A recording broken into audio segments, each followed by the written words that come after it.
सरकारी कर्मचारी अभी तक ओल्ड पेंशन स्कीम की मांग कर रहे थे, लेकिन केंद्र सरकार एक नई स्कीम ले आई, यूपीएस यूनिफाइड पेंशन स्कीम। 24 जनवरी 2025 को नोटिफिकेशन हो चुका है उसका, और 1 अप्रैल 2025 से देश भर में लागू होनी है। लेकिन जो सरकारी कर्मचारी अभी एनपीएस में हैं, उनके पास ऑप्शन रहेगा वो एनपीएस ही रखें या यूपीएस में जाएं। और यूपीएस किस तरह की स्कीम है, क्या इसमें एनपीएस और ओपीएस से बेहतर है या क्या कुछ कमियां हैं, किस तरह से कर्मचारियों को उसमें बेनिफिट्स होंगे, क्या फ़ायदे नई पेंशन स्कीम में कर्मचारी हित में सरकार ने रखे हैं, इस पर विस्तार से बातचीत होगी। आप भी अपने कमेंट्स करना और चैनल को सब्सक्राइब करना। और बातचीत करने के लिए हमारे साथ खास मेहमान हैं वरिष्ठ अर्थशास्त्री प्रोफेसर ओपी गुप्ता जी। नमस्ते सर। नमस्कार जी। 1 अप्रैल से नई स्कीम यूपीएस इम्प्लीमेंट हो जाएगी, क्या कुछ खास है इसमें? और पिछली वीडियो हमने बात की थी new pension scheme, old pension scheme के बारे में, थोड़ा सा उन पर प्रकाश डालते हुए फिर यूपीएस के बारे में विस्तार से थोड़ा बताओ। सभी दर्शकों को नमस्कार। जैसा कि पिछले वीडियो में मैंने डिटेल में आपको बताया था जी कि ओल्ड पेंशन स्कीम का कोई भी विकल्प नहीं हो सकता। बिल्कुल, सबसे बेस्ट। यानी एक कर्मचारी को रिटायरमेंट के बाद सामाजिक सुरक्षा की दृष्टि से जितना सुरक्षित उस स्कीम के अंदर बनाया गया था जी, वो सामाजिक भी थी और आर्थिक सुरक्षा की दृष्टि से भी। बिल्कुल। एनपीएस उसकी जगह आई, नेशनल पेंशन स्कीम, वो मार्केट लिंक्ड स्कीम थी जी, कि पैसा मार्केट में लगेगा, मार्केट से रिटर्न होगी तो उसको मिल जाएगी पेंशन, यानी उसमें पेंशन की भी गारंटी नहीं है। मार्केट और इसीलिए बहुत सारे दर्शकों ने पिछले वीडियो पे कमेंट भी किया कि जी मेरी इतने साल की सर्विस हो गई, कोई कह रहा है मेरे को 2400 रुपये पेंशन स्कीम पेंशन मिल रही है, कोई कह रहा है 3500 मिल रही है, एक दो ने ऐसा लिखा कि जी मेरा तो अभी 8 लाख 10 लाख रुपया गवर्नमेंट ने रखा और मुझे कुछ भी नहीं मिल रहा। इस तरह के मतलब ये केस टू केस डिपेंड करता है जी। हम उस स्थिति में नहीं जाएंगे। हमारा काम है सिर्फ कर्मचारियों को जो पेंशन स्कीम सरकार लेकर आई है उसके बारे में डिटेल से बात करना जी। और उसके बाद मैं ये कहूँगा कि अगर स्वयं को नॉलेज नहीं है या स्वयं को ज्ञान नहीं है, क्योंकि ये सारी की सारी स्कीम अब मार्केट लिंक्ड है बिल्कुल, या फंड से रिलेटेड है, तो वो फंड कैसे परफॉर्म करेगा, कैसे बेटर परफॉर्म कर सकता है, उसके लिए आप किसी फाइनेंशियल एक्सपर्ट की मदद लें जी, ताकि आपका एक अच्छा फंड क्रिएट हो सके और उसके बाद आप डिसीजन लें कि आपने एनपीएस में रहना है या यूपीएस में रहना है। और मैं तो कहूँगा इन दोनों को छोड़ के अपना सारा फोकस सारी जो एम्प्लॉयज़ एसोसिएशंस हैं, ऑर्गेनाइजेशंस हैं, क्योंकि लोकतंत्र के अंदर वोट की कीमत होती है जी, उनको पूरी अक्षमता के साथ और पूरी हिम्मत के साथ ओल्ड पेंशन स्कीम की मांग को जारी रखना चाहिए, बुलंद करनी चाहिए बिल्कुल। अब हम आते हैं यूपीएस पे जी। यूनिफाइड पेंशन स्कीम जैसा आपने बताया 24 जनवरी 2025 को इसका गजट नोटिफिकेशन हो चुका है जी। और ये स्कीम अभी केंद्र सरकार के उन सभी एम्प्लॉयज़ के लिए है जो एनपीएस में रजिस्टर्ड है, एनपीएस के अंडर कवर होते हैं जी। राज्य सरकार चाहे तो इनको लागू कर सकती हैं, मैंडेटरी नहीं है उनके लिए जी, लेकिन राज्य सरकार चाहे तो लागू कर सकती हैं अपने एम्प्लॉयज़ के लिए जी। 1 अप्रैल 2025 से ये लागू हो जाएगी जी। लागू होने का मतलब ये नहीं है कि एनपीएस बंद हो जाएगी। एनपीएस के जो सब्सक्राइबर हैं उनसे ऑप्शन मांगा जाएगा जी, इसमें रहोगे उसमें, इसमें रहोगे या उसमें रहोगे जी। जिन लोगों ने ऑप्शन दे दिया कि हम यूपीएस में आना चाहते हैं, एक बार यूपीएस में आने के बाद आप दोबारा एनपीएस में शिफ्ट नहीं कर पाओगे जी। ये इसका सबसे बड़ा यानी कि ये पॉइंट है। ये फैसला लें एनपीएस में, इसलिए एक्सपर्ट मेरी सभी कर्मचारियों और अधिकारियों से निवेदन है या सलाह है कि आप ठंडे दिमाग से अपनी सारी कैलकुलेशन करके सब कुछ सोच विचार करके ऑप्शन का डिसीजन लें जी। एक्सपर्ट की मदद लें। एक्सपर्ट की मदद आप ले सकते हैं, बिल्कुल, और लेनी भी चाहिए जी।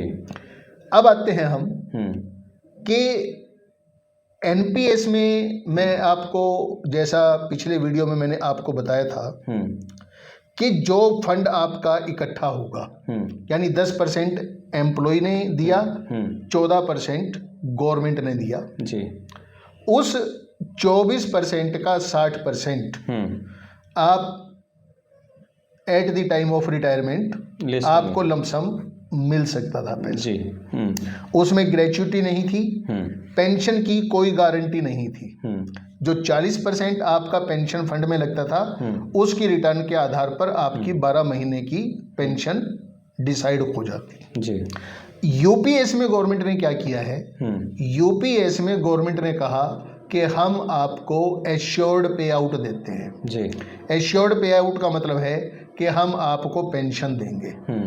वो पेंशन कितनी होगी, कुछ कंडीशंस हैं जी।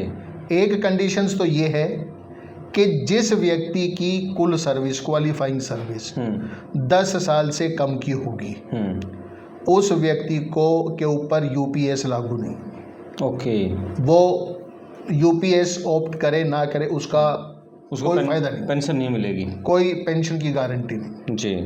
ठीक है। 10 साल जिसकी सर्विस हो जाएगी क्वालिफाइंग जी, उसको मिनिमम 10,000 रुपये पर महीने की पेंशन मिलेगी। ओके। 10 से ऊपर होते ही, 10 साल या 10 से ऊपर होते ही, ठीक है जी। 25 साल की जो सर्विस पूरी कर लेगा जी, क्वालिफाइंग सर्विस जी, उसको रिटायर होने से 1 साल पहले, यानी जो 12 महीने हैं, उन 12 महीनों की उसकी जो सैलरी है बेसिक प्लस डीए जी, उसको मिला के और उसकी एवरेज निकाल के वो जो एवरेज आएगी, उस एवरेज का 50% जी एश्योर्ड पे आउट मिलेगा उसको। यानी मान लो किसी व्यक्ति की ये 12 महीने की, वैसे तो अंतिम महीने की होनी चाहिए जी, ओल्ड पेंशन स्कीम में अंतिम महीने की, लेकिन इसमें 12 महीने की गई है जी। 12 महीने में क्या है कि आपके 2 डीए की किस्त लगती है जी, ठीक है ना, तो थोड़ा सा फर्क आ जाएगा, लास्ट से थोड़ी सी कम हो जाएगी, तो उसका 50%, मान लो किसी की लाख होती है तो उसको 50,000 रुपये मिलेंगे, सब्जेक्ट टू दी कंडीशन कि उसकी 25 साल की सर्विस पूरी हो गई जी। फिर एक स्थिति ये आ सकती है कि किसी व्यक्ति ने 25 साल की सर्विस की और वीआरएस ले ली, उसको 50% तो मिलेगी, लेकिन जिस दिन वीआरएस लेगा उस दिन से नहीं मिलेगी, जिस दिन वो रिटायर होना होगा उस दिन से मिलेगी। ओके। तो यानी बीच का जो पीरियड उसका 4-5 साल का पीरियड है, उसको विदाउट पेंशन रहना पड़ेगा। अच्छा, जो रिटायरमेंट की डेट थी, जो रिटायरमेंट की डेट है उसी डेट से मिलेगी। ये नुकसान है, ये नुकसान है जी, ठीक है ना जी। अच्छा, एक तो जैसे आपने बताया ना 10 ईयर की कंप्लीट होने के बाद फिर 25 से, तो बीच में और कोई स्लैब नहीं है, 10 के बाद सीधा 25 नहीं। उसके बाद क्या है कि मान लो किसी की 25 से कम रहती है, हाँ, तो प्रोपोर्शनेटली उसकी पेंशन कम हो जाएगी, प्रोपोर्शनेटली कम हो जाएगी, मतलब उसको 10 से तो ज़्यादा ही मिलेगी, 10 से तो ज़्यादा मिलेगी जी, लेकिन 50 से कम मिलेगी उसको। ओके। हो सकता है वो 44 हो जाए, 45 हो जाए, वो कैलकुलेशन के हिसाब से जिसकी जितनी बनेगी, जितनी सर्विस कम होती जाएगी उतनी कम बनेगी जी। इसमें एक चीज और है कि अगर कोई रिजाइन कर दे बीच में, या किसी को गवर्नमेंट डिसमिस कर दे, या किसी को सर्विस से गवर्नमेंट रिमूव कर दे जी, ऐसे लोगों को एश्योर्ड पे आउट का कोई प्रोविजन नहीं। यूपीएस में नहीं? यूपीएस में कोई प्रोविज़न नहीं है। ठीक है, तो क्या बेनिफिट है तो उनके लिए? बेनिफिट क्या है, सर्विस से रिटायर निकाल दिया तो निकाल दिया। अच्छा, हाँ, पेंशन का कुछ नहीं उनकी? उसको कुछ नहीं मिलेगा जी। ये एक बड़ा ड्रॉबैक है, बड़ा बड़ा ड्रॉबैक है। इसमें ग्रेच्युटी का प्रोविज़न है। ओके। यूपीएस में ग्रेच्युटी का प्रोविज़न है, जिसको लंप सम पे आउट बोलते हैं वो जी। कि यानी जब व्यक्ति रिटायर होगा उस वक्त उसको कुछ पैसा मिलेगा। अब वो पैसा कितना मिलेगा ये देखने की बात है। एनपीएस में कोई ग्रेच्युटी का कोई प्रोविज़न नहीं है जी। एनपीएस में आपके फंड का 60% आपको मिलेगा। यूपीएस में फंड का कुछ नहीं मिलेगा आपको, जितना फंड आप इकट्ठा करोगे उसका कुछ नहीं मिलेगा जी। अभी तक जो गजट नोटिफिकेशन है, आगे इसमें चेंज हो जाए तो मैं नहीं कुछ कह सकता। तो लेकिन ग्रेच्युटी मिलेगी। तो जो फंड इकट्ठा होना है वो ही रहेगा 10 और 14, 10 और 18.5 हो जाएगा इसमें। अच्छा, 14 की वजह सरकार का 18.5 हो जाएगा। ओके। अब ग्रेच्युटी की कैलकुलेशन किस प्रकार से होगी? ग्रेच्युटी की कैलकुलेशन है कि हर 6 महीने की कंप्लीट क्वालिफाइंग सर्विस जी में जो लास्ट पे की आपकी सैलरी है, यानी बेसिक प्लस डीए, उसका 10%।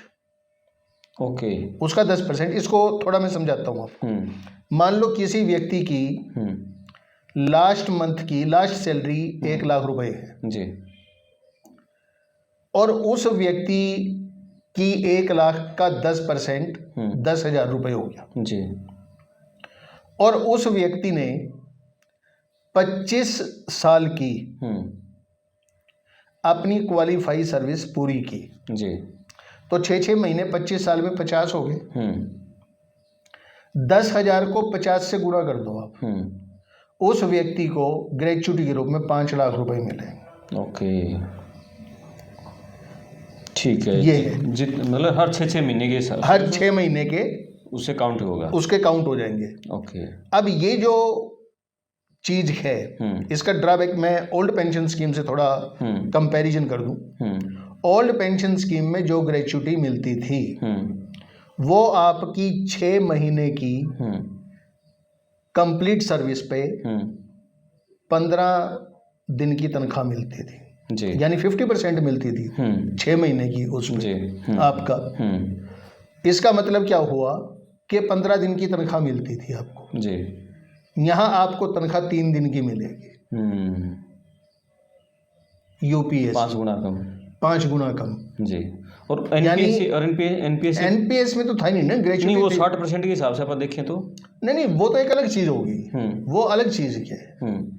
उसमें फिर आपकी पेंशन एश्योर्ड नहीं थी, यहाँ पेंशन एश्योर्ड है जी। तो ये एक चीज इसमें ड्रॉबैक है, ये भी ड्रॉबैक है बिल्कुल। अब इसके साथ ही मान लो एम्प्लॉय है, रिटायर हो गया, रिटायर होने के बाद उसकी डेथ हो गई जी, परिवार का क्या होगा?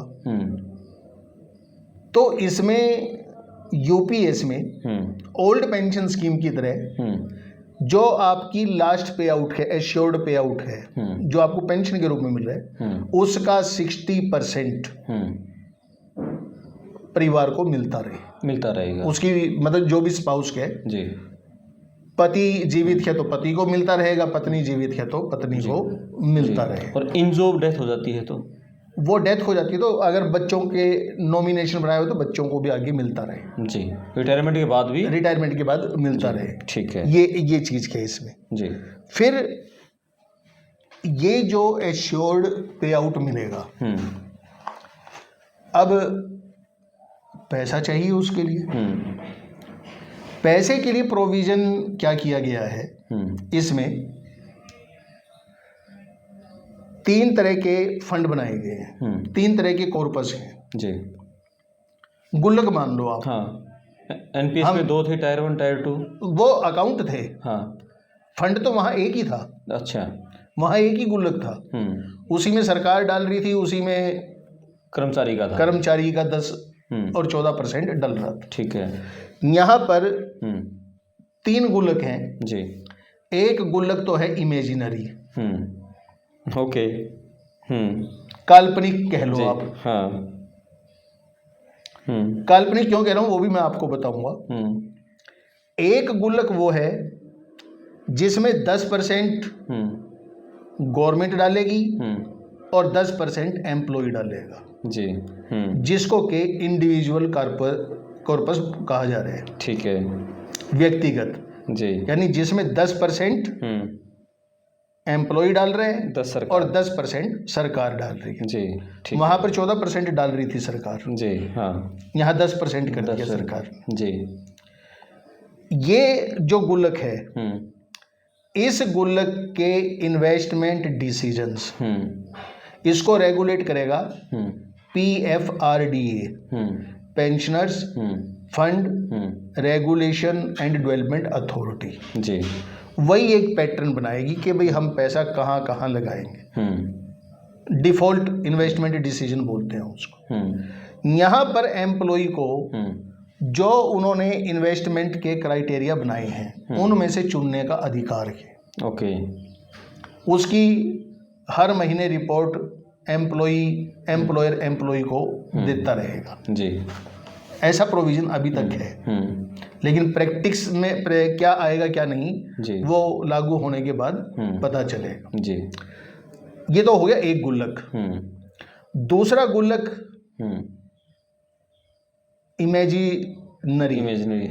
इमेजिनरी जिसको बेंचमार्क कॉर्पस कहा गया है। बेंचमार्क का मतलब है डिजायर्ड का मतलब क्या है कि एक एम्प्लॉई 25 साल के बाद रिटायर होता है मान। जी। तो PFRDA ये देखेगा कि इस एम्प्लॉय के इस गुल्लक में कितने पैसे होने चाहिए। मान लो वो ये डिसाइड करता है कि इस गुल्लक में 50 लाख रुपए होने चाहिए। मैं एग्जांपल दे रहा हूँ आपको। जी। तो वो उसका बेंचमार्क हो गया है। किस बेस पे करेगा वो मार्केट परफॉर्मेंस के बेस पे करेंगे, उनकी एज सर्विस के बेस पे करेंगे। डिटरमिन करने का कोई ना कोई तरीका तो वो करेंगे। जी। इसको मैं थोड़ा और तरीके से अगर समझाना चाहूँ आपको, मान लीजिए आपके दिमाग में है कि भाई लड़की की मैरिज करनी है और लड़की की मैरिज में मेरा 20 लाख रुपया खर्च होगा।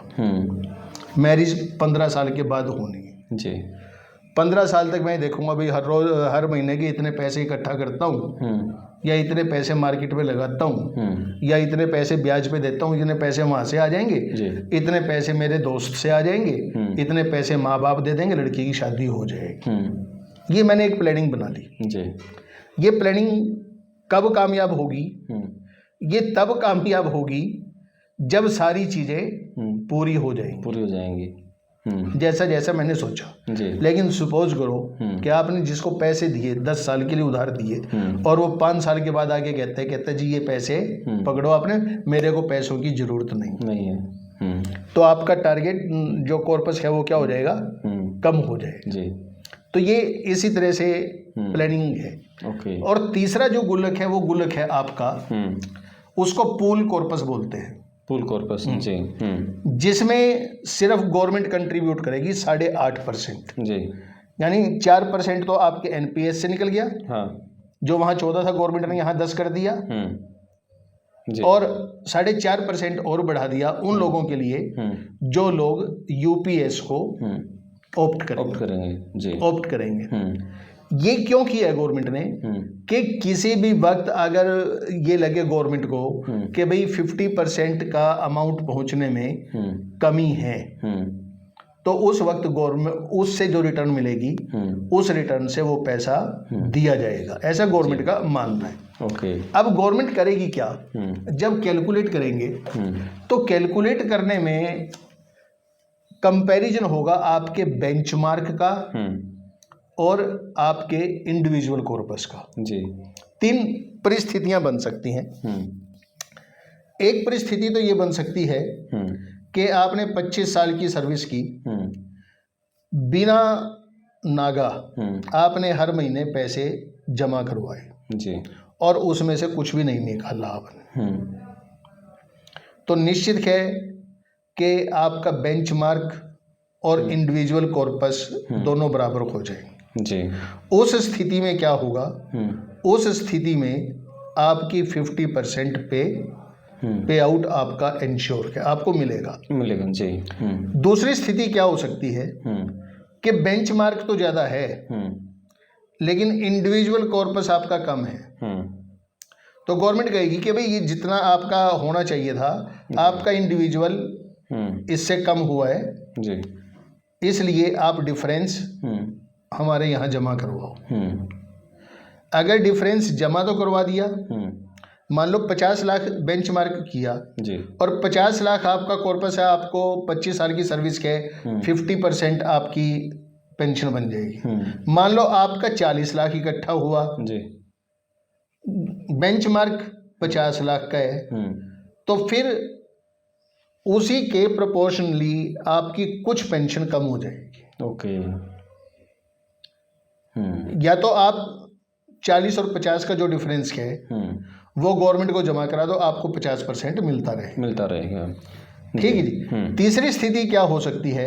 तीसरी स्थिति ये हो सकती है कि आपका इंडिविजुअल कॉर्पस ज़्यादा हो जाए और आपका बेंचमार्क कम रहे जी, यानी उस स्थिति में आपको 50% से ज़्यादा बनना चाहिए था बिल्कुल पेंशन, लेकिन 50% से ज़्यादा पे आउट का कोई प्रोविज़न नहीं है। ओके, वो प्रोविज़न तो नहीं लिखा है। प्रोविज़न नहीं है, तो आपका जितना ज़्यादा पैसा बनता है वो पैसा आप निकाल सकते हो। अच्छा, वो निकाल सकते हैं, वो निकाल सकते हो। ठीक है। तो ये कुछ इस तरह की जी जो चीज़ें हैं। एनपीएस में ये था कि भाई उसका जो एम्प्लॉय का 10% था वो कटना ही कटना था, एम्प्लॉय चाहे या ना चाहे।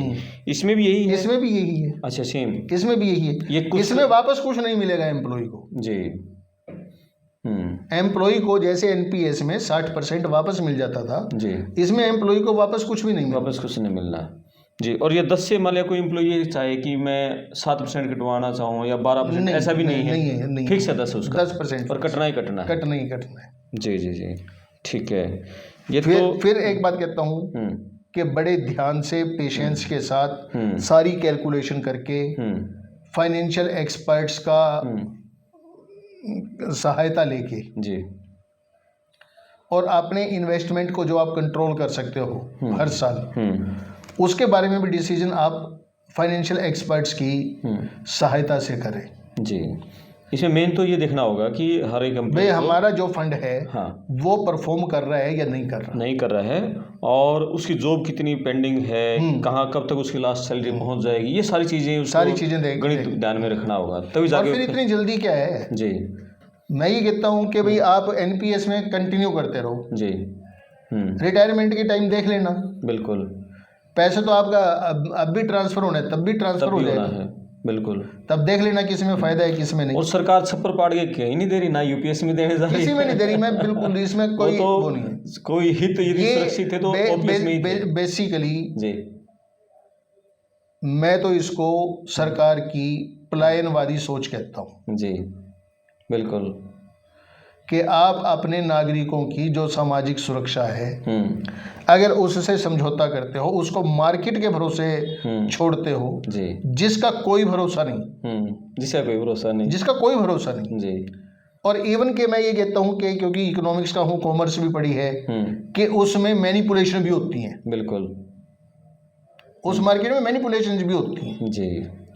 मार्केट को गिराया भी जा सकता है, मार्केट को उठाया भी जा सकता है जी। और हम बीच में देख ही रहे हैं यार, बार बार होता है, हमेशा ही होता है। कुछ तो आपके नेचुरल साइकिल्स आते हैं जी, जो आपकी ग्लोबल कंडीशंस के ऊपर डिपेंड करते हैं। मान लो किसी एक देश में बहुत ज़्यादा मंदी आ गई तो उसका असर दूसरे देश में हो गई होगा, ये नहीं हो सकता कि वो देश उससे अछूता रह जाए जी। लेकिन कुछ वहीं के जो ऑपरेटर्स हैं उनके द्वारा कर दी जाती है जी। तो ज़्यादा विजिलेंट रहने की ज़रूरत है बिल्कुल इसमें, और ज़्यादा इसमें कर्मचारियों को ध्यान रखना होगा। एक आपने शुरुआत में जो बात कही कि कर्मचारियों को अपनी जो पूरी ताकत है लोकतंत्र में कुछ भी है ओपीएस के लिए लगानी होगी। यदि कर्मचारी पूरे देश का एकजुट हो, चाहे वो राज्यों के कर्मचारी हैं और वो चाहे केंद्र सरकार के कर्मचारी एकजुट हो, तो लोकतंत्र में वोट की ताकत से सरकारों को फैसला लेने पर, बदलने पर मजबूर भी किया जा सकता है। और ऐसे बहुत सारे फैसले सरकार ने मजबूरी में पलटे भी हैं और बैकफुट पे आई भी है सरकार। ये कर्मचारियों को ताकत दिखानी। 4-5 स्टेट्स में जी राज्य सरकारों ने मान भी लिया है। मान भी लिया, बिल्कुल। जैसे राजस्थान में माना था, आपके छत्तीसगढ़ में माना था, झारखंड में माना था, पंजाब में माना था जी। और लेकिन उन राज्यों की जो बेसिक मजबूरी है वो बता देता हूँ कि एनपीएस में ऐसा कोई प्रोविजन नहीं है कि एम्प्लॉइज का जो फंड आ गया उसको राज्यों को ट्रांसफर किया जा सके। बिल्कुल, ये एक उसमें रूल चेंज करने की जरूरत है जी। अब ये देखा जाएगा कि जैसे इन सरकारों ने पैसा ओपीएस लागू की थी, तो एनपीएस में जो पैसा गया है वो पैसा का क्या उनको मिलेगा, बेनिफिट मिलेगा, नहीं मिलेगा, कितना मिलेगा? किसमें? जिन राज्यों ने ओपीएस लागू की है, वही तो मांग रहे हैं वो। वही तो बात बता रहा हूँ मैं आपको। वो मिल नहीं रहा। वो सेंटर उस पैसे को स्टेट गवर्नमेंट्स को ट्रांसफर नहीं कर रहा। सेंटर ने ये कहा कि हमारे पास ऐसा कोई प्रोविजन नहीं है एनपीएस के अंदर के इस फंड में जो पैसा आ गया वो हम ट्रांसफर कर सकें। और यहीं पर सारा खेल, लेकिन पश्चिम बंगाल में तो आज तक ओपीएस ही लागू, एनपीएस लागू ही नहीं। उन्होंने तो मानना ही नहीं उसको, एनपीएस को माना ही नहीं ना, वो मानना ही नहीं उन्होंने। और वो लागू यदि पश्चिम बंगाल में लागू रह सकती है ओपीएस, दूसरी तो सरकारें बहुत समृद्ध हैं, दूसरे राज्य। देखो मैं आपको बताता हूँ, वैसे तो आप इसको एक बहाना भी कह सकते हो, लेकिन एक कड़वी सच्चाई भी हमें ध्यान में रखनी चाहिए कि जितना गुलाबी गुलाबी रंग हमें भारत की अर्थव्यवस्था का नजर आता है ना, उतना है नहीं जी। ये मैं आपको अंदर की ये तो कड़वी सच्चाई बता रहा हूँ। बिल्कुल बिल्कुल। और उसका एक एग्जांपल मैं आपको अभी आरबीआई की रिपोर्ट, हालांकि वो विषय नहीं है, वो बता देता हूँ कि इवन के जो लोग 2 व्हीलर्स खरीदते हैं, मैं 4 व्हीलर्स की या बड़ी गाड़ियों की या बड़े लोन की बात नहीं कर रहा, 2 व्हीलर्स खरीदते हैं, यानी मोटरसाइकिल खरीद लिया किसी ने गांव से आने के लिए, किसी ने और स्कूटी खरीद ली, यानी लाख रुपए तक के जो खरीदते थे, उनको बैंक पहले 90% तक लोन देते थे और 2 साल के लिए दे देते थे। अब उन लोगों की भी जो लोन पेइंग कैपेसिटी है, रिपोर्ट की बात कर रहा हूं मैं, वो इतनी स्ट्रेस में है कि आरबीआई ने क्लियर कट बैंकों को कह दिया है कि 2 व्हीलर्स के लिए 70% से ज्यादा लोन ना दिया जाए। यानी 1 लाख रुपए में पहले बैंक 90,000 का लोन देता था, अब 70,000 का देगा जी।